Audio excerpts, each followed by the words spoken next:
It's 8 days until campaigns for Nigeria's 2023 presidential election begin. The Senate President and Chairman of the National Assembly, Ahmed Lawan, is calling on politicians to avoid comments encouraging violence and hate speech. Afola Shadi Aziz filed in this report. The campaigns for the 2023 elections in Nigeria are set to kick off in about a week from now, with politicians increasingly becoming more intolerant, abusive and inciting in their words and action. There's a call on political actors to refine the conversations and focus more on issues at this high-level political communication forum. President of the Senate, Ahmed Lawan, wants politicians to play by the rule and exhibit the spirit of sportsmanship during campaigns. Speaker of the House of Representatives, Femi Gbajabiamila, regrets that some of the key provisions of the Electoral Act with regards to political campaigns are already being flagrantly violated by politicians. What should occupy our minds and discussions in the coming weeks and months include tackling insecurity and building on the gains made by the present administration of President Muhammadu Buhari in this regard. Other issues include economic consolidation and diversification, addressing rising unemployment, especially among our youth, lowering inflation, and managing our diversity. Subsection 2 of the same section further prohibits the use of intemperate, slanderous, or base language, insinuations, or innuendos designed or likely to provoke violent reactions or emotions. These and other provisions, including those prohibiting the use of places of religious worship, police stations, and public offices for campaigns, are deliberately inserted by the National Assembly into the Act. The Catholic Bishop of Sokoto Diocese, Most Reverend Matthew Kuka, says there's a need to develop the right skills to manage the nation's diversity, stressing that citizens should be engaged actively in the electoral process to ensure acceptability and transparency. Politics remains the most viable ingredient for managing diversity. And you have had me in the last 7 or so years. I have been relentless because I'm convinced beyond reasonable doubt that how we develop the skills to manage diversity effectively and efficiently, that is what is happening in other parts of the world. We must engage in an honest conversation on how to preserve our democracy and guard against emerging threats. We expect this issue to be comprehensively addressed at this forum and communicate in a consensus by all stakeholders to focus on the substantive issues facing Nigerians today. The summit is aimed at bringing stakeholders together and enhancing their ability to communicate more responsibly in the build-up to the 2023 elections. Arise analyst Kayode Otitoju joins us now to discuss how campaigns should be conducted and what to expect during electioneering that begins from next Wednesday. Mr. Otitoju, thank you so much for joining us on Newsday. Sure. Now, let's start with the comments by the Senate President that political parties should focus on issue-based campaigns ahead of the 2023 general election. Is this a genuine advice or a way to shift attention from the APC's Muslim ticket and all the other controversies surrounding the party's presidential candidate? What do you make of it? I think normally campaigns should be issue-based, not unnecessary insinuation and whatever. And what do you mean by campaign being issue-based? That is, you, as a political party, you design and collate your party manifesto. That is what you want to do for the populace, for the citizen, if your party wins. And the party dictates what candidates should pronounce out. Because before the party might have chosen you as a candidate, they might have subjected you to screening. They might have subjected you to primaries, okay? And they might have chosen you as the flag bearer of the party. So that stage is almost over now. That's nominations, election, primaries, and what have you. And we're about moving to the stage of electioneering campaign, and that's 150 days to the election. So, political parties must be serious with issues that they think they can implement if they come to power. Okay?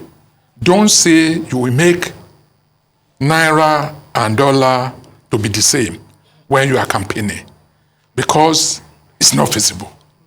All right? Then don't say, when I get there, I will scrap the refineries and whatever because they are useless. How will you do it? We want to see that in your manifesto. So that's the stage we are now. We are preparing for an electioneering campaign, and this must be documented and be presented to the populace through a well-designed manifesto. Okay? Then you now engage the agents that you will use, or the media that you will use, be it TV, radio, and what mode? Will it be jingles? Will it be leaflets? Will it be, open campaign or motor show? All sorts of. So now, because of the way our campaigns are always handled, the leaders and the head of commissions, be it INEC or NBC, they are coming together to give the code of conduct. And the president of the Senate and the speakers of the House of Representatives, all of them are bringing, direction to how this thing should be done in such a way that our election, the campaign and the election will be as acceptable as what obtains in developed democracies. Well, we know September 28th has been given as the official start-off date of this post-electioneering process. But honestly, it seems like the campaigning has been going on long before that. And we talk about discussing these important issues and holding these candidates' feet to the fire in order to make sure that they're not engaged in silly discussion. How is it possible to make them stay on topic and to not have their campaign managers co-opt the discussion or create some kind of situation where the campaign officials become more of a voice than the candidate themselves? Because when that happens, it seems like the candidate has room to say, oh, I didn't say that, I was misquoted. There's a lot of gray area when we don't hear directly from the candidate when they're presenting their manifesto or when it's leaked through the media, et cetera. How do we make sure that we stick to the right discussion topics? I know the media will definitely be trying their best, but what is it that politicians are going to be doing to make sure that we stay on topic?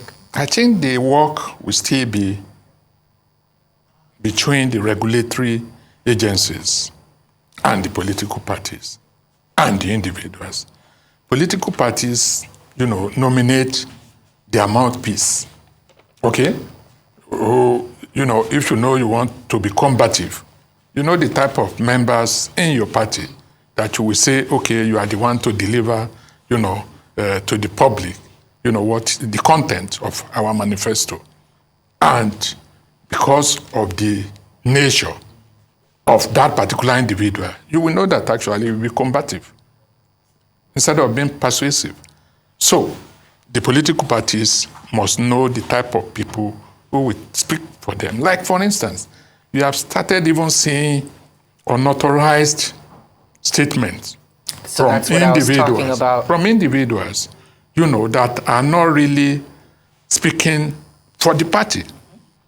And we can't really check some aspect of dissemination of these messages because of, the innovation in mass media.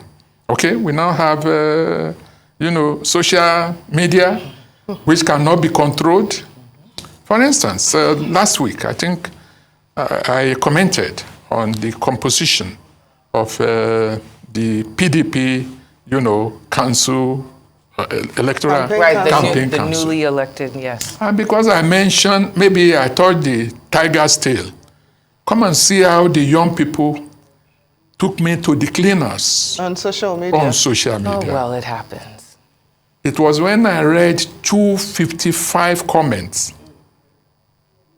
that I had to now tell them that, our society is so degenerated to a level where derogatory language is not being used to attack elders. Because in my area, okay, even when you hold different view with an elderly person, the way you will present it is not that you will be abusing them. So all those things may be difficult to shake, and we must be ready for it.